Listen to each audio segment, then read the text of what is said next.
사랑하는 여러분, 신학자인 마크 트웨이라는 사람은 모보는 희망인 동시에 절망이다라는 매우 역설적인 말을 남겼습니다. 무슨 뜻이겠습니까? 모보는 따를 수 있을 때는 희망이 되지만 도저히 따라갈 수 없다고 생각할 때는 오히려 절망이 될 수 있다는 말입니다. 사랑하는 여러분, 우리는 빌립보서 2장 5절에서 11절에서 예수 그리스도께서 보여주신 삶의 모본을 잘 볼 수가 있습니다. 우리 한 절 우리 같이 한번 읽어볼까요? 5절부터 주님 닮아가는 그 믿음으로 너희 안에 이 마음을 품어라. 또 그리스도 예수의 마음이니 그는 근본 하나님의 본체시나 하나님과 공동됨을 취할 것으로 여기지 아니하시고 오히려 자기를 비워 종의 존재를 가져 사람들과 같이 엮고 사람의 모양으로 나타나셨음에 자기를 낮추시고 죽기까지 복종하셨으니 곧 십자가에 죽으심이라. 이러므로 하나님이 그를 지극히 높여 모든 이름 위에 뛰어난 이름을 주사 하늘에 있는 자들과 땅에 있는 자들과 땅 아래에 있는 자들로 모든 눈물을 예수의 이름에 꿇게 하시고 모든 입으로 예수 그리스도를 주하시나요 하나님 아버지께 영광을 돌리게 하셨느니라. 아멘. 사랑하는 여러분, 이 말씀은 하나님이셨던 예수님께서 우리를 섬기기 위해 자신을 비우시고 낮추시고 이 땅의 종의 모습으로 오셨고 결국 자신의 목숨까지 십자가에서 내어주신, 여러분, 그 모본은 우리에게 희망일까요? 절망일까요? 희망일 수도 있지만 도저히 난 예수님처럼 살 수 없다고 생각하는 사람들에게는 부담일 수가 있습니다. 그러나 오늘 본문 말씀의 핵심은 이러한 그리스도의 모본이 우리에게 절망일 필요가 없다는 것입니다. 왜냐하면 주께서 결코 우리가 행할 수 없는 교훈을 명시하지 않기 때문입니다. 그렇다면 우리가 예수 그리스도를 본받을 수 있다는 말입니까? 사랑하는 여러분, 그렇습니다. 본받을 수 있습니다. 물론 완전히 본받는 것은 어렵습니다. 성경도 우리가 이 세상에 사는 동안 완전히 본받는 것은 그분을 닮을 수 있다고 가르치지는 않습니다. 그러나 우리 생애 전체를 통해서 점진적으로 그리스도를 닮아가는 것은 가능하다고 말씀합니다. 이것이 여러분 기독교 교회에서 성화의 교리라고 합니다. 여러분 잘 아시지만 다시 한번 말씀드리면 하나님의 구원 사역을 세 가지 중요한 단계로 나누어 보면 다음과 같습니다. 하나님의 구원 사역 첫 번째 단계는 칭의의 단계입니다. 내가 십자가 앞에 나와서 예수님을 믿고 그분을 구주와 주님으로 영접할 때 하나님께서는 우리 죄를 용서하시고 우리를 주님으로 인해 의롭다고 해주십니다. 이것이 구원받은 순간이고 우리가 거듭나는 순간입니다. 그때부터 시작해서 우리는 예수 그리스도를 본받기 시작하는 것입니다. 여러분, 하나님의 구원사역 두 번째는 성화의 단계입니다. 우리가 예수님을 믿고 거듭나고 하나님의 자녀가 되는 그 순간부터 시작된 이 성화의 단계는 예수 그리스도를 닮아가는 과정을 우리의 삶 속에서 계속해서 걷는 것을 말하는 것입니다. 예수 그리스도를 지속적으로 닮아가는 일평생의 삶의 과정을 가리키는 것입니다. 하나님의 구원사역 세 번째 단계는 여러분 잘 아시는 것처럼 영화의 단계입니다. 두 번째 단계인 성화의 삶이 완성되는 체험을 말하는 것입니다. 성경에서는 이 영화의 단계는 예수님께서 이 땅에 다시 오시는 그 날에 우리가 그리스도를 완전히 닮아 영광스럽게 된다라고 말씀하고 있습니다. 여러분, 요한일서 3장 2절의 말씀을 보십시오. 사랑하는 자들아, 우리가 지금은 하나님의 자녀라. 장래에 어떻게 될 것은 아직 나타나지 아니하였으나, 여러분 중요합니다. 그가 누구죠? 예수님이 나타나심이 되면 우리가 그와 같은 줄 아는 것은 그의 계신 대로 볼 것으로 임함이니라. 얼마나 놀라운 희망일까요? 이것이 바로 영화의 순간입니다. 오늘 본문은 구원의 두 번째 단계인 성화의 단계를 강조하고 있어요. 본문이 시작되는 12절 말씀입니다. 그러므로 나의 사랑하는 자들아, 너희가 나 있을 때뿐 아니라 더욱 지금 나 없을 때도 항상 복종하고 두렵고 떨림으로 뭐라고요? 너희 구원을 이루라. 사도 바울은 이미 구원받은 빌립보 성도들에게 너희가 받은 구원을 이루어 나가라고 말하고 있어요. 사도 바울은 빌립보 교인들에게 즉 그리스도를 닮아가는 인격적인 변화의 과정을 밟아 나가라는 거예요. 그렇다면 어떻게 예수 그리스도를 본받는 삶을 구체적으로 이뤄갈 수 있을까요? 하나님의 구원 사역, 성화의 삶 첫 번째, 하나님의 능력을 의지하라고 말씀합니다. 여러분 본문 12절의 말씀, 그러므로 나의 사랑하는 자들아 너희가 나 있을 때뿐만 아니라 더욱 지금 나 없을 때라는 말로 시작하고 있어요. 사도 바울이 왜 이런 말을 했을까요? 우리의 입장과 마찬가지로 당시 빌립보 교인들의 입장에서 보면 예수님을 닮아 간다는 것이 매우 불가능하게 보였을 거예요. 그런데 다행스럽게도 사도 바울은 빌립보 교인들과 함께 있었어요. 그들은 아마도 내가 예수님은 닮아갈 수 없지만은 사도 바울은 닮아갈 수 있다. 사도 바울은 우리와 똑같은 인간이니까 하는 생각을 하고 있었을 거예요. 그러니 사도 바울과 함께 있으면서 그의 메시지를 듣고 가르침을 받는다는 것이 빌립보 교인들에게 얼마나 놀라운 복이겠습니까? 요컨대 빌립보 교인들은 자신들의 신앙 성숙 과정에서 사도 바울을 상당히 의지하고 있었던 것을 알 수가 있습니다. 그러나 사도 바울은 알았습니다. 빌립보 교인들의 진정한 성숙은 바울 자신이 아닌 사도 바울 자신이 가르치는 하나님을 의지할 때만 가능하다는 사실을 알고 있었어요. 12절의 말씀에 이 사실을 가르치기 원하는 바울의 마음이 잘 나타나 있지 않습니까? 그러므로 나의 사랑하는 자들아 너희가 나 있을 때뿐만 아니라 더욱 지금 나 없을 때에도 항상 복종하여 두렵고 떨림으로 너희 구원을 이루라. 그리고 이어지는 13절의 말씀을 보십시오. 너희 안에 행하시는 이는 하나님이시니 자기의 기쁜 뜻을 위하여 너희의 손을 두고 행하게 하시나니. 아멘. 사랑하는 여러분, 여러분 안에 하나님이 거하고 계심을 믿습니까? 나를 구원하신 하나님, 그 하나님은 나를 구원하신 후 그대로 버려두시는 것이 아니라 내 안에서 행하신다고 성경은 말씀하고 있습니다. 우리 안에서 행하시는 하나님, 이 하나님이 우리 저와 여러분 안에 그리스도인들에게 승리의 삶을 살게 해주시는 원천인 줄로 믿습니다. 그렇다면 우리를 구원하신 하나님께서 그분이 기뻐하시는 뜻 위하여 우리 안에 어떻게 일하는지 바울은 본문 13절 하반절에서 두 가지로 강조하고 있음을 알게 됩니다. 첫 번째는 우리에게 소원을 두고, 두 번째는 우리로 행하게 하시고. 여러분, 우리 안에 일어나는 온갖 거룩한 소원들, 예컨대 주님의 뜻대로 살고 싶다, 기도하고 싶다, 어려운 사람, 가난한 사람들을 도와주고 싶다, 말씀을 따라 마땅히 내 이웃을 사랑하고 싶다, 성령님이 주신 소원인 줄로 믿으십시오. 그 소원을 따라 사는 삶, 그것이 여러분 능력의 삶인 것입니다. 이 거룩한 소원은, 여러분 이 거룩한 소원은 누가 주신다고요? 하나님이 주신다는 것입니다. 어느 날 맥도날드 목사님께서 이 주제로 주일날 설교를 하셨습니다. 내 안에 일어나는 거룩한 소원을 위하여 하나님의 기뻐하시는 뜻대로 살아가십시오라는 제목으로 설교를 하셨어요. 근데 어떤 분이 설교 후에 찾아왔어요. 그리고 이렇게 질문합니다. 그런데 목사님, 내 안에서 일어나는 소원이 하나님이 기뻐하시는 뜻이라는 것을 어떻게 알 수 있습니까? 이에 대해서 맥도날드 목사님은 아주 흥미롭게 이야기를 하셨습니다.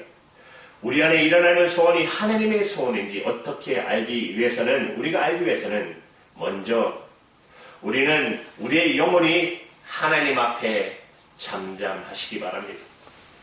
영혼이 분유할 때 우리는 우리 속에 들려오는 하나님의 음성을 들을 수가 없습니다. 그러니 성도 여러분, 하나님 앞에 잠잠하십시오. 이렇게 권면했습니다. 모세가 이스라엘 백성들을 이끌고 출애굽하여 홍해 앞에 다다랐을 때 뒤에는 바로 군대가 추격해오고 있었어요. 이스라엘 백성들은 꼼짝없이 죽게 됐다고 생각했어요. 그리고 저마다 소리치기 시작합니다. 우리를 살려내라고 난리를 피웠어요. 이때 모세가 하나님의 음성을 듣고 백성들 앞에 메시지를 전합니다. 그 첫 번째 메시지가 무엇입니까? 여러분 출애굽기 14장 13절의 말씀을 보십시오. 너희는 두려워 말고 가만히 있어서 다시 말하면 잠잠하라는 말입니다. 잠잠하여 그분이 하나님 되심을 알라는 말씀입니다. 그리고 이어지는 메시지를 들어보십시오. 하반절에 여호와께서 오늘날 너희를 위하여 행하시는 구원을 보라. 그렇습니다, 여러분. 여러분을 향한 하나님의 소원의 뜻을 여러분 알고 싶으십니까? 그렇다면 여러분, 먼저 우리가 할 일은 하나님 앞에 나아가 잠잠하게 기다리시기 바랍니다. 그리고 주님께서 내 마음속에 무슨 음성을 들려주시는가를 들어보시기 바랍니다. 능력 있는 그분의 얼굴을 바라보시기 바랍니다. 내 손을 잡아주시는 그분의 손길을 느껴보시기 바랍니다. 조용히 내 속에 말씀하시는 그 음성을 들어보십시오. 그리고 그분 앞에 다음같이 고백해 보시기 바랍니다. 주님, 내 힘으로는 아무것도 할 수가 없습니다. 할 수 있다고 착각하지 않겠습니다. 이제 주님만을 의지하겠습니다. 정말 하나님만을 의지하겠습니다. 바로 그때 하나님께서는 그분의 영광과 명예를 위하여 그분의 능력으로 우리를 그분의 거룩하고 영광스러운 사역의 자유로 이끌고 나가실 것입니다. 이 하나님의 능력을 의존하고 사시기 바랍니다. 그때 비로소 우리는 주님이 주시는 기뻐하는 삶을 살게 될 것입니다. 여러분, 하나님의 구원사역 두 번째는, 성화의 삶 두 번째는 하나님의 말씀을 붙잡으십시오라는 말입니다. 이제 하나님의 능력을 의존하는 메시지 다음으로 16절에 이어지는 구체적인 하나님의 권고를 들어보십시오. 생명의 말씀을 밝혀. 여러분, 밝혀라는 말은 다른 번역을 보면 붙잡으라는 말로 되어 있습니다. 이렇게 본문이 그렇다면 이렇게 되지 않겠습니까? 생명의 말씀을 붙잡아. 이것이 사실 헬라 번역에 더 가까운 번역입니다. 그런데 여기서 나오는 붙잡는 단어는 그냥 붙잡는다는 뜻이 아닙니다. 단단하게, 여러분 정말 놓치지 않을 정도로 힘을 다하여 단단히 붙잡는다는 뜻입니다. 생명의 말씀을 견고하게 붙잡으라는 뜻입니다. 다시 말하면 여러분 말씀의 지배를 받으시라는 거예요. 이 말씀의 삶의 한 부분이 되게 하라는 거예요. 말씀에 순종하시라는 거죠. 말씀의 구체적인 힘으로 적용해서 말씀에 따라 살아가도록 하라는 것입니다. 사랑하는 여러분, 하나님의 능력의 지배를 받기 원하십니까? 그렇다면 주님의 말씀을 들으십시오. 그리고 그 말씀을 굳게 붙잡으시기 바랍니다. 사도 바울은 하나님의 말씀을 붙잡고 사는 구체적인 적용으로 본문 14절에 다음같이 우리에게 권고하고 있습니다. 같이 읽어볼까요? 14절 시작. 모든 일에 원망과 시기 없이 하라. 그리스도인이라면 여러분 가슴에 새기셔야 됩니다. 모든 일에 원망과 시기 없이 하라. 여기서 먼저 강조되는 것은 모든 일입니다. 우리가 하는 일, 부딪히는 모든 일을 원망과 시기 없이 하게 하라는 말입니다. 사랑하는 여러분, 원망이 왜 생깁니까? 원망은 하나님께 대한 불신부터 오게 되는 것입니다. 광야를 떠나 떠돌던 이스라엘 백성들의 삶은 끊임없는 원망의 반복이었습니다. 왜 그랬을까요? 하나님을 온전히 신뢰하지 못했기 때문에 그렇습니다. 그리고 시비는 사람에 대한 불신부터 오기 시작하는 것입니다.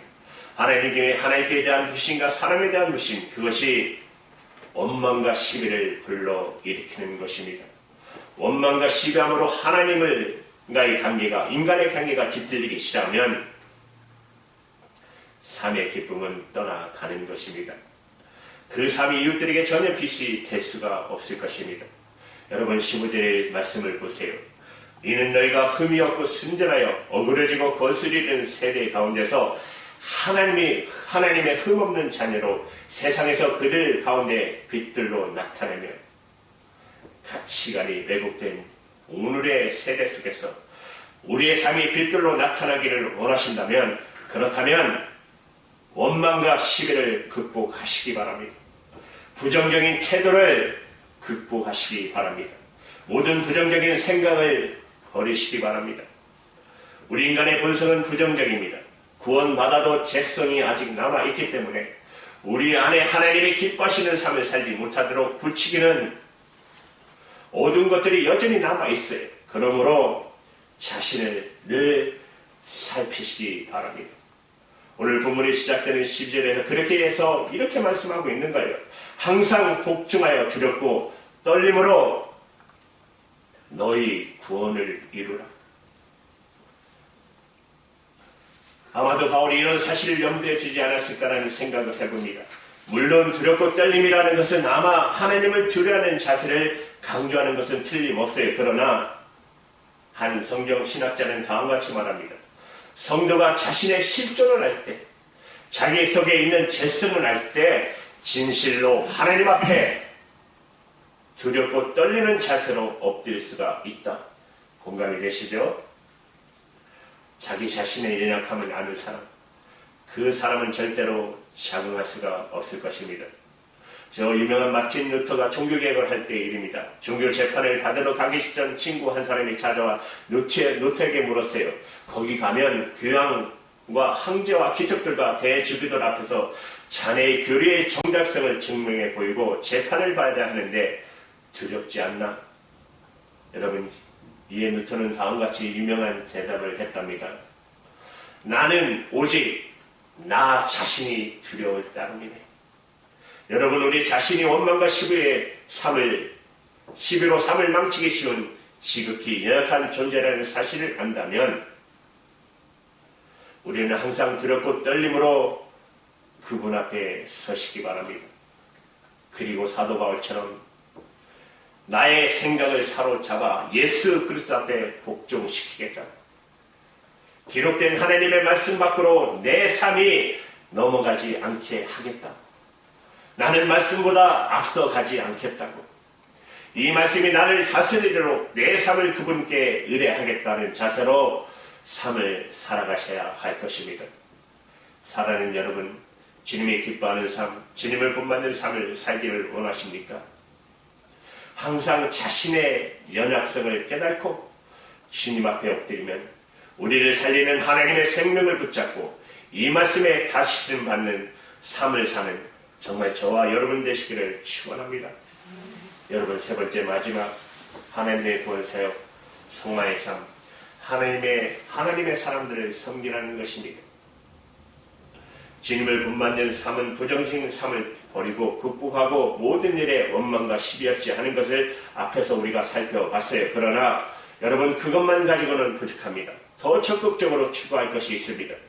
다시 말하면 하나님이 내게 주신 모든 이웃들을 온 마음을 다해 섬기고 사랑하시는 것입니다.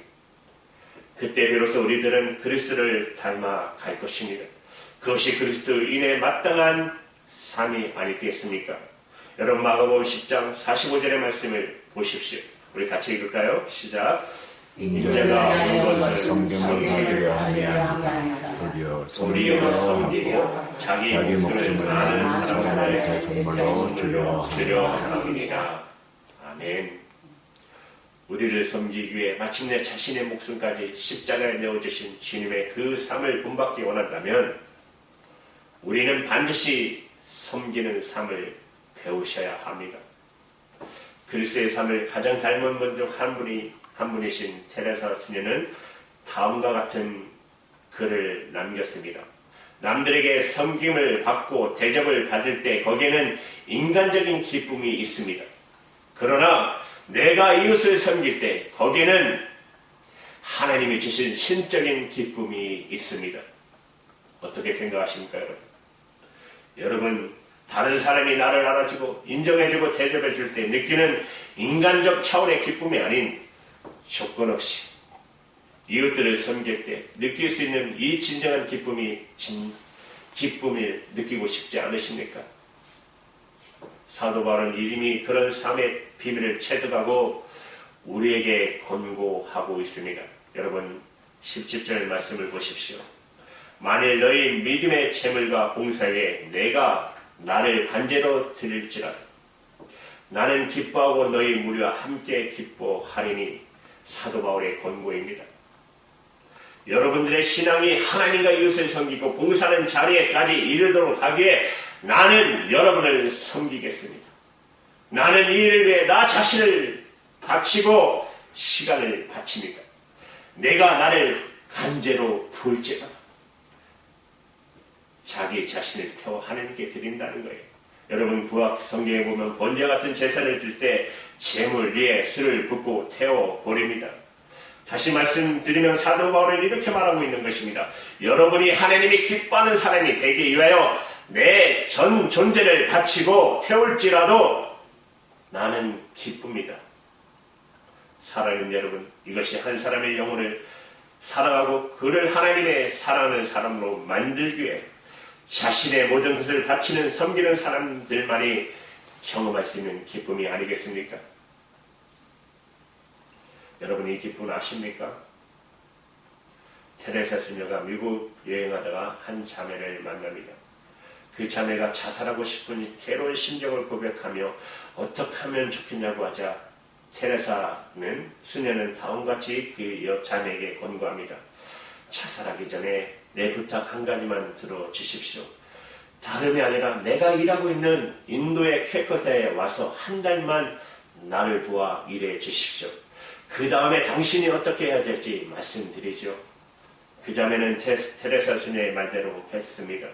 캘커타의 슬램가에 가서 가난하고 병들어 고통당하는 사람들을 돕고 섬기고 그들을 위해 몸을 바쳐 일하다 보니까 이상하게 삶의 의욕이 생기기 시작합니다. 여기에 나를 필요하는 사람들이 있구나. 그들을 돕고 섬기는 데서 그 자매는 순수와 한의를 느꼈던 것입니다. 한 달 후에 테레사 수녀는 이 자매에게 다른 조언할 필요가 없어졌습니다. 그 자매는 그곳에 머물며 일하며 테레사 수녀의 좋은 조력자가 되었습니다. 테레사 수녀는 캘커타 공터에서 일하는 사람들에게 늘 다음과 같은 말을 강조했다고 합니다. 여러분 이웃을 조금만 섬기면 불평이 생깁니다. 그러나 자기를 포기했을 때까지 섬겨보십시오. 그러면 참다운 기쁨을 경험할 것입니다. 사랑하는 여러분, 우리는 대부분 조금 봉사하다가 시험에 들곤 합니다. 왜 그렇습니까? 문자 그대로 조금 봉사했기 때문에 그렇습니다. 사도 바울처럼 테레사 수녀처럼 자기를 잃어버릴 때까지 섬기시기 바랍니다. 나를 포기할 때까지 섬겨보십시오. 그때 느낄 수 있는 순전한 기쁨, 이거야말로 그리스도인이 누려야 할 진정한 기쁨이 아닐까요? 이제 하나님이 맡겨주신 사람들을 사랑하기 위하여 다시 이웃들 앞에 서지 않으시겠습니까? 가난하고 힘들고 고통받는 자들 가서 찾아가시지 않겠습니까? 그래야 주님을 본받는 기쁨을 누리시기 바랍니다. 주님을 닮은 진정한 기쁨을 누리시는 저와 여러분 되기를 주님의 이름으로 축원드립니다. 기도하시겠습니다. 하나님 감사합니다.